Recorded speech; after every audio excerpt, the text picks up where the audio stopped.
Aku baru turun dari pesawat setelah bertahun-tahun kerja di Jepang, tapi yang kutemui bukan pelukan ibu, melainkan teras masjid. Ibuku tidur di sana, pakai mukena lusuh, dengan bekas luka di pergelangan tangan yang bikin dadaku langsung sesak. Katanya, dia diusir menantu, tapi anehnya, menantuku masih hidup mewah dari uang yang selama ini kukirim. Saat aku cari kebenaran, aku malah menemukan selembar kwitansi dan satu rekaman suara yang tidak seharusnya ada. Dan ketika semuanya terasa sudah jelas, ternyata Dalang sebenarnya bukan orang yang aku curigai dari awal. Namaku Jatmiko Wasesa. Di kampung, orang memanggilku Miko, anak bungsu Bu Nirmala yang sejak kecil terbiasa menelan rindu diam-diam. Sudah 4 tahun aku bekerja di Osaka sebagai teknisi dapur di pabrik makanan, mengurus mesin pengukus, kompor industri, sampai saluran uap yang sering rewel. Hidupku di Jepang teratur, tapi hatiku selalu gaduh tiap mendengar suara ibu lewat panggilan video, batuk kecilnya, tawa yang dipaksakan, dan kalimat yang selalu sama, "Ibu nggak apa-apa, nak." Aku mengirim uang rutin, mencatat setiap transfer seperti doa, berharap rumah kami makin layak, dan ibu bisa istirahat tanpa beban. Di koperku, ada beberapa oleh-oleh sederhana, tapi yang paling berat justru rindu yang kupelihara bertahun-tahun. Aku pulang memakai jaket kerja biru tua, ransel hitam, dan perasaan campur aduk, antara bahagia dan cemas. Sebelum terbang, aku menuliskan daftar kecil di notes ponsel, peluk ibu, cium tangannya, ajak beliau periksa kesehatan, dan minta beliau berhenti memaksakan diri. Di kepalaku, kepulangan ini bukan sekadar libur, melainkan janji untuk menambal tahun-tahun yang hilang. Aku ingin mendengar cerita beliau tanpa jeda sinyal, tanpa air mata tertahan lagi. Begitu roda koperku menyentuh tanah bandara, aku merasa seperti ditarik pulang oleh bau hujan kampung dan suara motor yang serak. Aku memakai jaket kerja biru tua, ransel hitam, dan menggenggam kantong oleh-oleh, mochi, teh hijau, serta skarf coklat susu untuk ibu. Perjalanan dari kota menuju desa kujalani dengan bus kecil, lalu berganti ojek. Sepanjang jalan, aku menatap sawah yang menguning dan rumah-rumah berpagar bambu, membandingkan semuanya dengan jalanan Osaka yang licin dan sunyi. Aku beberapa kali mengecek ponsel, berharap ada pesan dari ibu, semisal, "Sudah sampai mana, nak?" Tapi layar tetap sepi. Sopir ojek, seorang bapak bernama Pak Nur Hadi, bercerita tentang harga pupuk, tentang jalan berlubang, dan tentang kampung yang katanya sekarang gampang panas. Aku cuma mengangguk, pikiranku sudah lebih dulu berlari ke depan pintu rumah. Dalam benakku, ibu akan menyambut dengan daster bunga-bunga, rambut disanggul sederhana, dan mata yang selalu hangat. Aku bahkan sudah menyiapkan kalimat lucu untuk menggoda beliau soal batuknya. Saat memasuki gang, aku mendengar suara anak-anak bermain kelereng dan aroma gorengan dari warung kecil. Semua terasa akrab, tapi entah kenapa, ada sunyi yang aneh, seperti kampung menahan napas menungguku bertanya. Bahkan anjing tetangga yang biasanya menggonggong, malam itu diam saja. Ojek berhenti tepat di depan rumah ibu, atau setidaknya tempat yang dulu kupanggil rumah. Pagar besinya masih ada, tetapi cat hijau muda sudah pudar, dan di pintu terpasang gembok besar dengan rantai tebal yang melilit gagang. Jendelanya tertutup rapat, seakan tak mau menyisakan celah untuk melihat ke dalam. Dadaku mendadak sesak, karena biasanya ibu akan berdiri di ambang, menyeka tangan di kain daster, lalu tertawa, akhirnya pulang juga. Di dinding dekat kotak listrik, ada papan kecil bertuliskan, "Disewakan," menempel miring, masih bau lem baru. Aku mengusap tulisan itu seperti orang bebal yang berharap hurufnya berubah. Penglihatanku berkunang ketika aku sadar, pot bunga kesayangan ibu hilang, sandal jepitnya tak ada, dan suara radio tua yang biasanya memutar pengajian juga lenyap. Aku mengetuk pelan, lalu lebih keras. Tidak ada jawaban, hanya gema ketukan di kayu yang dingin. Pak ojek menatapku dari atas motor. "Mas, saya tunggu," tanyanya hati-hati. Aku menggeleng, menahan napas, karena tiba-tiba aku merasa jadi tamu di halaman sendiri. Aku mencoba mengintip lewat sela jendela, tapi tirainya ditutup rapat dengan kain gelap. Di tanah, ada jejak seret koper kecil menuju arah gang, seperti seseorang pergi tergesa. Aku menelan ludah, memeluk ransel, dan memutuskan mencari orang yang tahu. Buruk Mini segera. Warung Buruk Mini ada di ujung gang. Lampunya putih terang dan selalu jadi tempat orang kampung membuang kabar. Begitu aku masuk, lonceng kecil di pintu berbunyi, dan beberapa kepala menoleh lalu cepat-cepat berpura-pura sibuk. Bu Rukmini sedang menata kerupuk di toples besar. Saat matanya menangkap wajahku, tangannya berhenti di udara. "Miko, kamu pulang?" Suaranya pelan, seperti takut mengganggu sesuatu. Aku mengangguk, berusaha tersenyum, namun bibirku kaku. "Bu, Ibu Nirmala di mana? Rumah kok digembok?" tanyaku.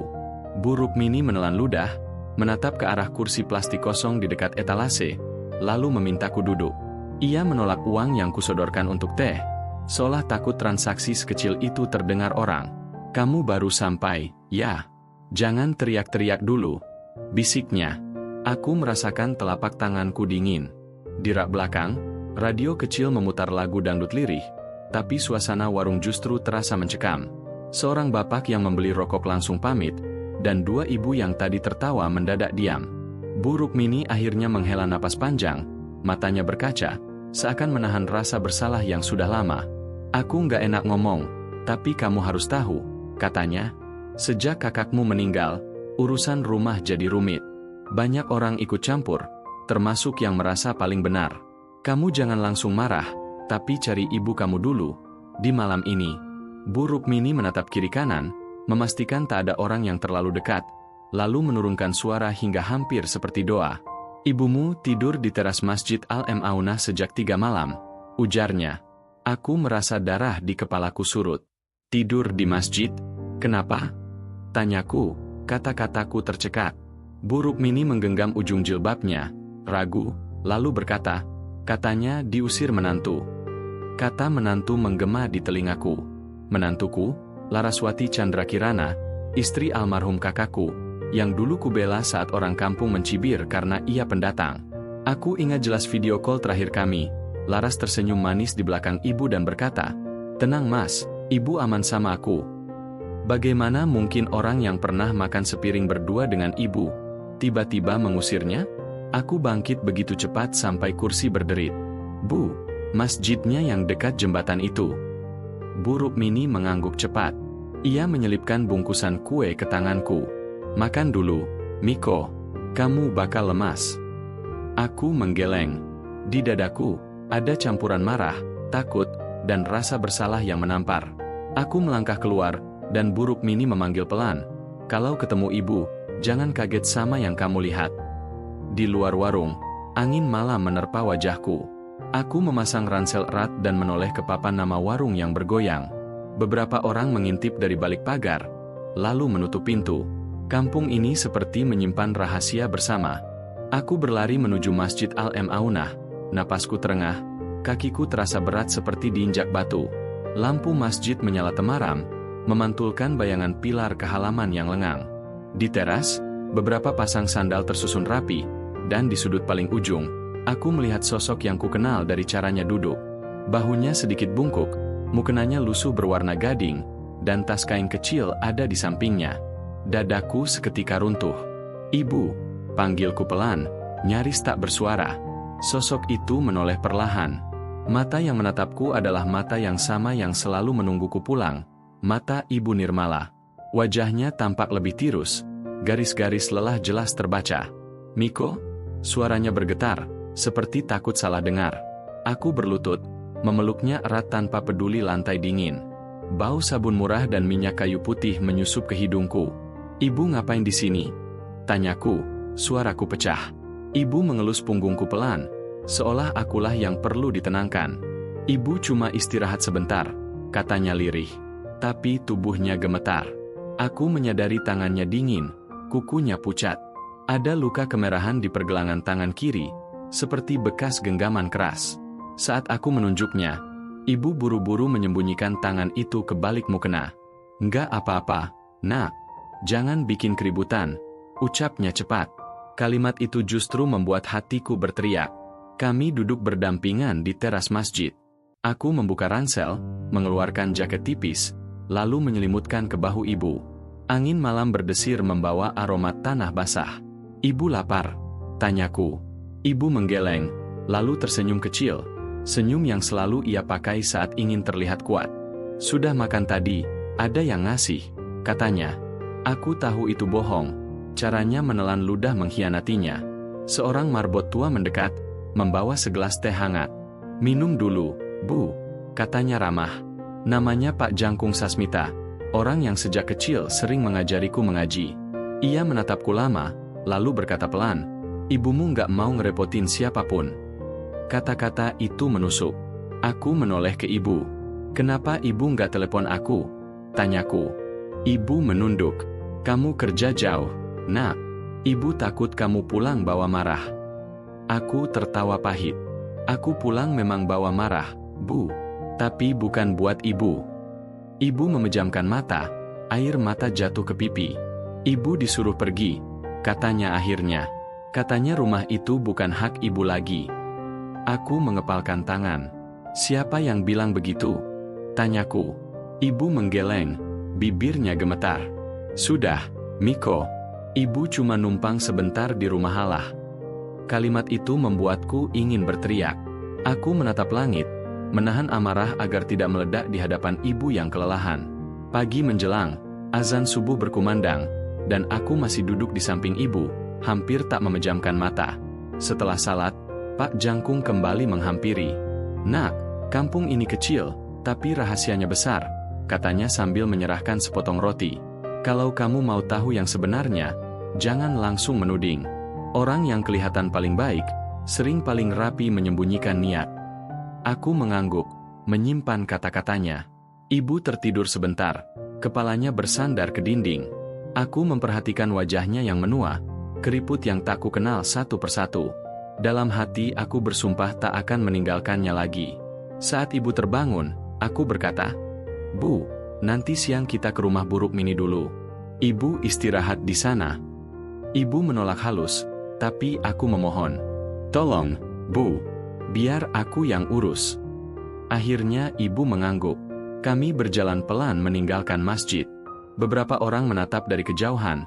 Ada yang pura-pura menyapu, ada yang cepat-cepat masuk rumah. Aku merasakan suasana kampung yang berbeda, seperti ada kesepakatan diam yang tak diucapkan. Di rumah buruk mini, ibu diberi kasur tipis dan selimut bersih. Ibu jangan takut, bisikku. Ibu menggenggam tanganku. Miko, jangan musuhi siapapun gara-gara ibu. Aku mengangguk, meski hatiku berkata lain. Saat itu aku tahu, kebenaran tidak akan datang dengan sendirinya. Aku harus mencarinya. Siang itu aku kembali ke rumah yang digembok. Kali ini aku datang bukan sebagai anak yang pulang rindu, tapi sebagai orang yang ingin tahu. Aku berdiri lama di depan pagar, memotret rantai, gembok, dan papan sewaan. Tak lama, langkah kaki terdengar dari samping. Mas Jatmiko, suara itu manis, terlatih. Aku menoleh. Laraswati Chandrakirana berdiri dengan gamis krem rapi, wajahnya tenang seolah tak ada apa-apa. Kamu pulang tanpa kabar, katanya. Aku menahan diri. Aku cari ibu. Katanya dia memilih tidur di masjid. Laras menghela napas, memainkan ujung kerudung. Ibu keras kepala, Mas, aku sudah larang, tapi beliau nggak mau dengar. Aku menatap matanya. Tak ada air mata, tak ada rasa bersalah. Kenapa rumah digembok? Tanyaku. Laras tersenyum tipis. Ada urusan keluarga. Dokumen. Ribet. Jawabannya menggantung. Aku mendekat. Aku mau lihat rumah. Senyumnya pudar. Belum bisa. Kuncinya bukan sama aku. Saat itu aku sadar, ada jarak dingin di antara kami. Orang-orang yang lewat pura-pura tak melihat. Aku mengangguk pelan. Baik, nanti kita bicara, kataku. Saat aku berbalik, Laras berkata lirih. Mas, jangan bikin masalah. Ibu juga nggak mau. Aku berhenti sejenak. Kalimat itu terdengar seperti ancaman yang dibungkus kepedulian. Sore harinya aku kembali ke masjid sendirian. Aku duduk di teras, memandangi tempat ibu tidur semalam. Ada bekas lipatan mukena dan noda kecil di lantai. Dadaku terasa perih. Aku mengeluarkan ponsel, membuka catatan transfer selama 4 tahun terakhir. Angkanya rapi, tanggalnya konsisten. Uang itu seharusnya cukup untuk hidup tenang. Kemana perginya? Gumamku. Pak Jangkung muncul lagi, membawa sapu. Kamu kelihatan capek, katanya. Aku tersenyum hambar. Pak, di kampung ini siapa yang paling sering ngurus surat-surat? Tanyaku. Pak Jangkung terdiam sebentar.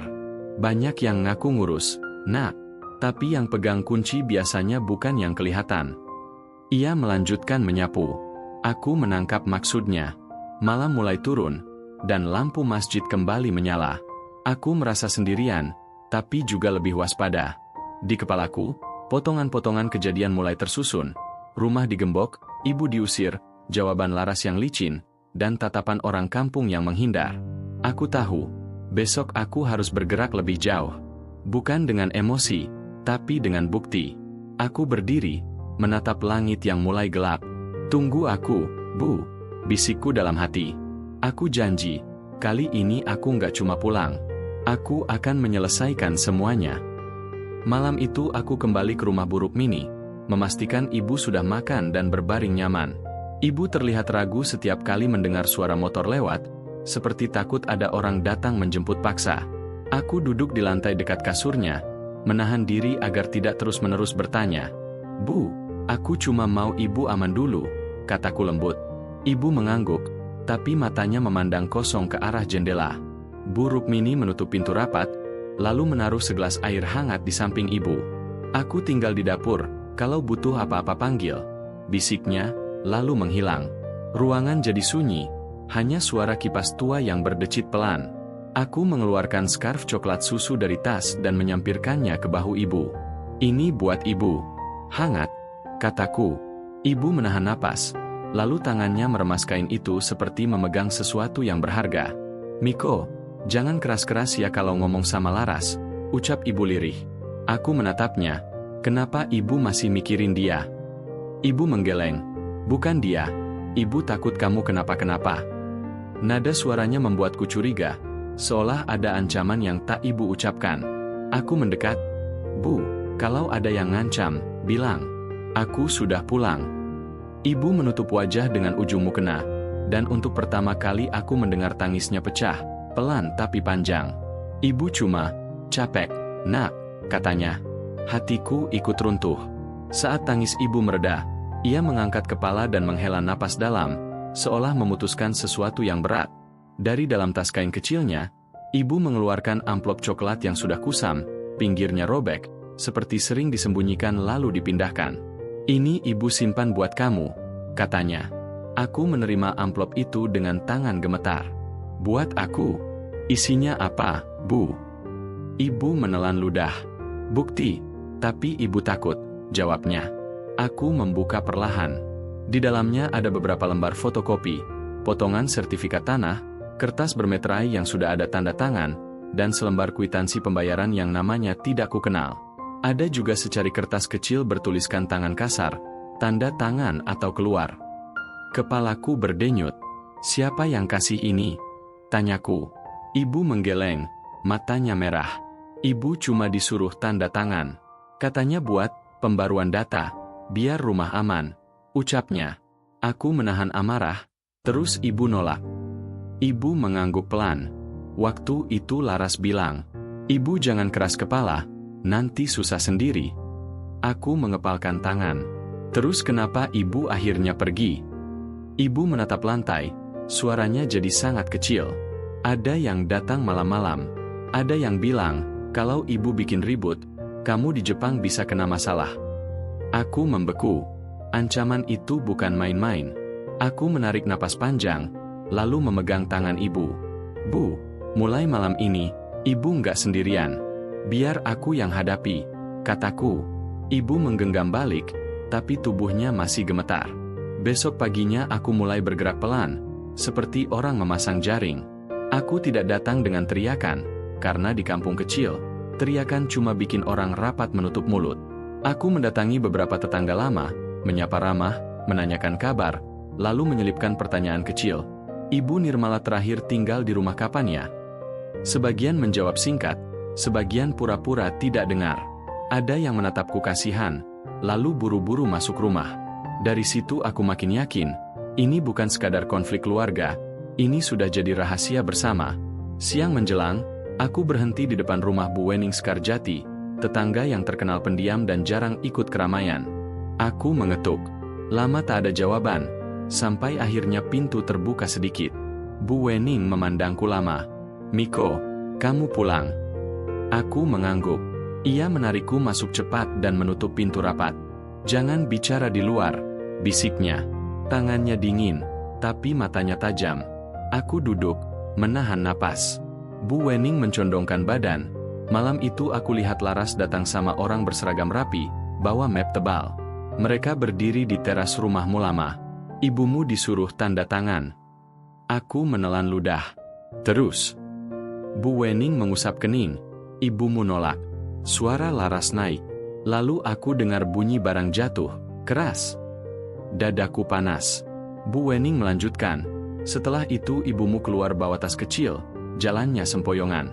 Ada mobil berhenti sebentar, tapi aku nggak lihat jelas siapa di dalamnya." Aku menatap Bu Wening. "Kenapa baru bilang sekarang?" Ia menunduk. "Aku takut. Tapi kalau kamu sudah pulang, mungkin waktunya." Malamnya aku kembali ke Buruk Mini, membawa kabar itu tanpa membuat ibu panik. Aku duduk di samping ibu yang sedang minum teh hangat. "Bu, besok kita ke bank ya," kataku santai, seolah mengajak belanja. Ibu langsung menegang. "Ngapain ke bank, Miko?" Aku tersenyum menenangkan. "Aku cuma mau cek mutasi. Biar jelas, uang kiriman itu masuk dan dipakai apa," jawabku. Ibu menggeleng cepat. "Nggak usah, nanti makin panjang." Aku menghela napas, lalu berkata pelan. "Bu, yang bikin panjang bukan aku. Yang bikin panjang itu orang yang nyembunyiin." Ibu menatapku lama, lalu suaranya pecah. "Ibu takut kamu marah sama Laras." Aku mengusap punggung ibu. "Kalau Laras benar, dia nggak perlu takut sama mutasi," kataku. Bu Rukmini yang mendengar dari dapur ikut nimbrung. "Bu Nirmala, kalau dibiarkan, ibu yang terus disalahkan." Ibu menutup mata sebentar, seperti menimbang. "Dulu, ibu percaya karena Laras bilang semua buat kebaikan," ucapnya. Aku menahan emosi. "Orang yang benar nggak akan mengusir orang tua tidur di masjid, Bu." Ibu terdiam, lalu akhirnya mengangguk pelan. "Baik, tapi jangan kasar," katanya. Aku menatapnya mantap. "Aku janji. Aku akan halus, tapi aku akan tegas," jawabku. Di dalam hatiku, aku sudah menyusun langkah. Bukti dulu, baru bicara. Karena kalau bukti sudah ada, siapapun tidak bisa lagi membalik cerita. Pagi berikutnya kami pergi ke bank di kecamatan. Aku memakaikan ibu cardigan abu-abu agar tidak kedinginan, dan kupastikan ia duduk dekat jendela supaya tidak pengap. Di ruang tunggu, ibu menggenggam tas kainnya erat-erat, seperti takut ada yang merampas. Aku mengurus nomor antrian, lalu kami dipanggil ke meja layanan.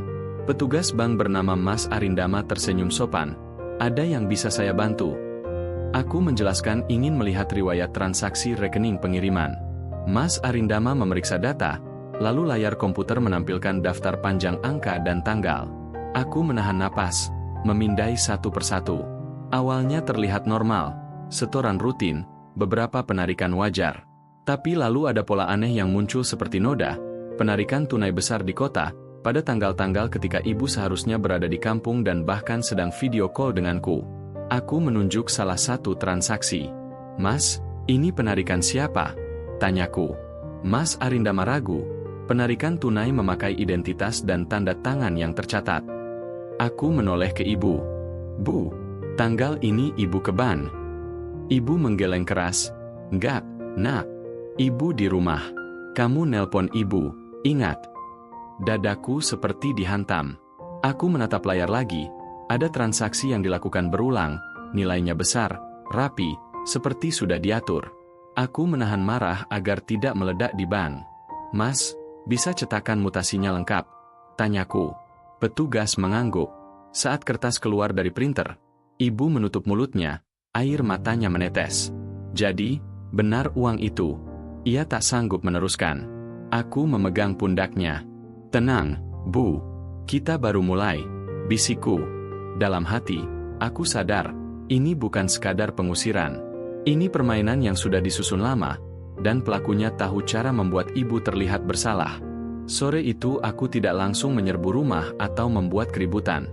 Aku memilih cara yang lebih licin, mengundang orang-orang yang paling berpengaruh dalam urusan kampung untuk duduk satu meja.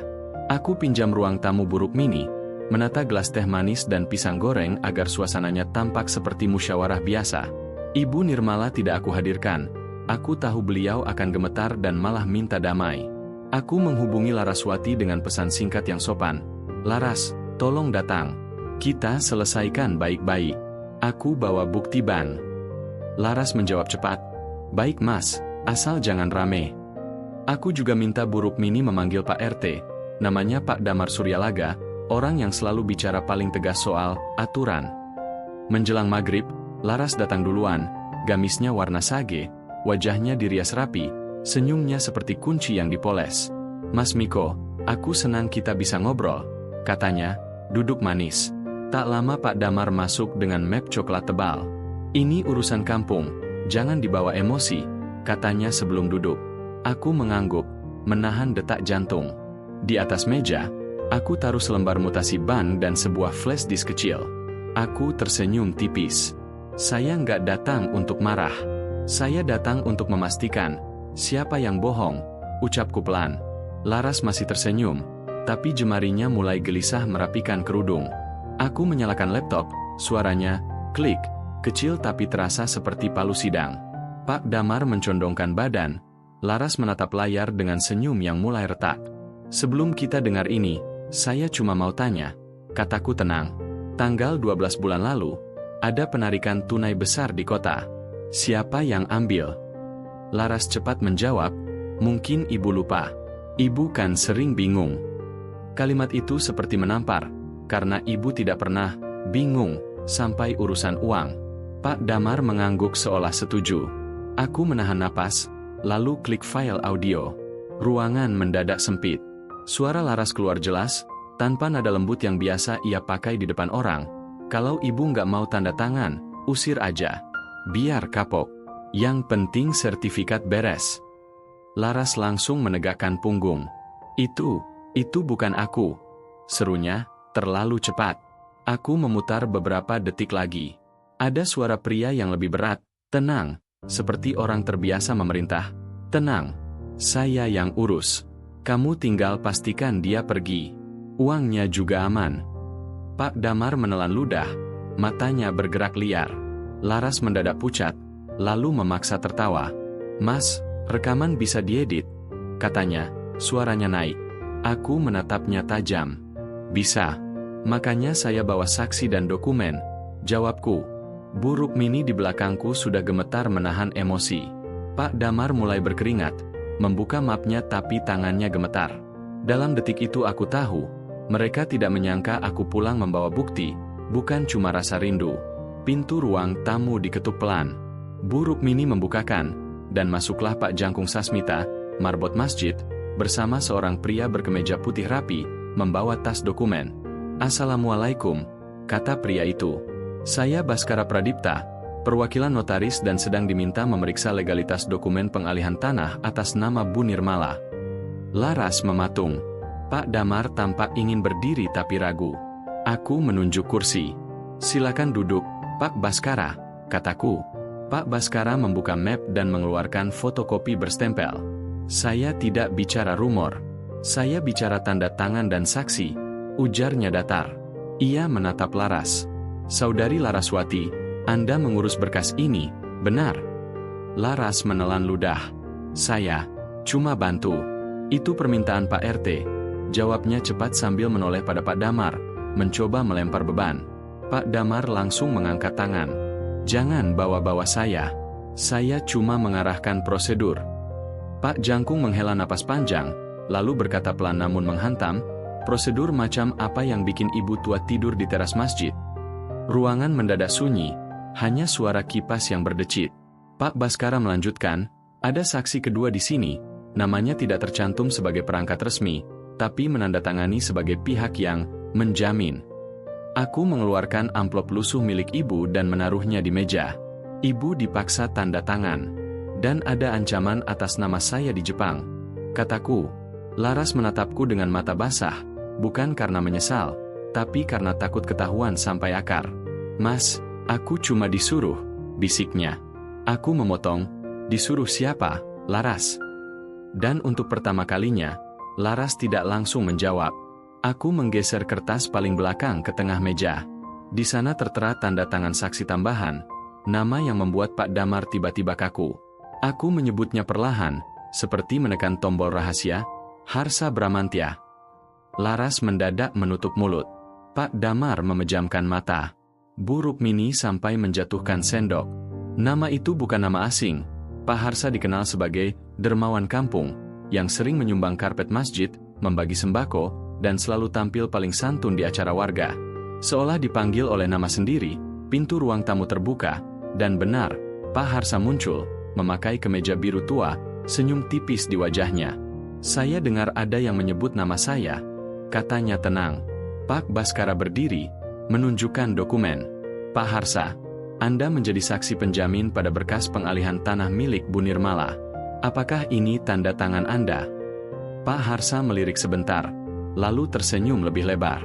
Tanda tangan iya, tapi itu semua untuk kebaikan. Tanah itu akan jadi akses jalan proyek, katanya ringan. Aku menahan gemuruh darah. Kebaikan? Tanyaku pelan. Kebaikan yang mengusir ibu saya tidur di teras masjid. Pak Harsa menghela napas, pura-pura sabar. Nak Miko, kamu kerja jauh, kamu tidak paham. Orang tua itu kadang keras kepala. Aku maju setengah langkah, menatap matanya. Yang keras kepala itu bukan ibu. Yang rakus itu, orang yang menyamar jadi baik, kataku. Pak Harsa tertawa kecil, tapi tawanya kering. Pak Baskara menambahkan, dengan rekaman dan bukti transaksi, ini bisa dilaporkan sebagai pemaksaan dan dugaan penyalahgunaan akses rekening. Senyum Pak Harsa akhirnya runtuh, dan ruangan seperti kehilangan oksigen. Malam itu aku pulang ke Bu Rukmini dengan langkah yang lelah, bukan karena kalah, tapi karena baru sadar betapa banyak luka yang ibu simpan sendirian. Ibu Nirmala duduk di kasur tipis, skarf coklat susu masih melingkar di lehernya.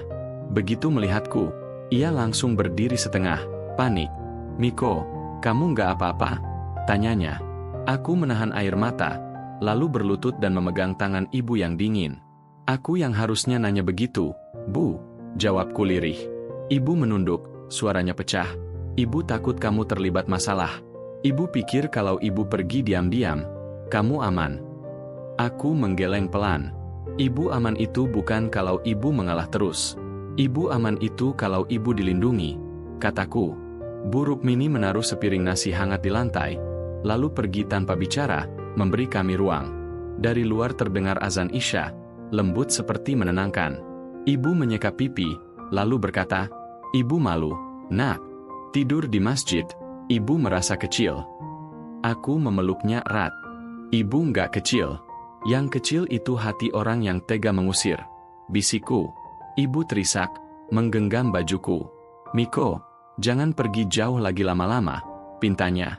Aku mengangguk, menahan tangis. Aku pulang bukan cuma bawa oleh-oleh, Bu, kataku.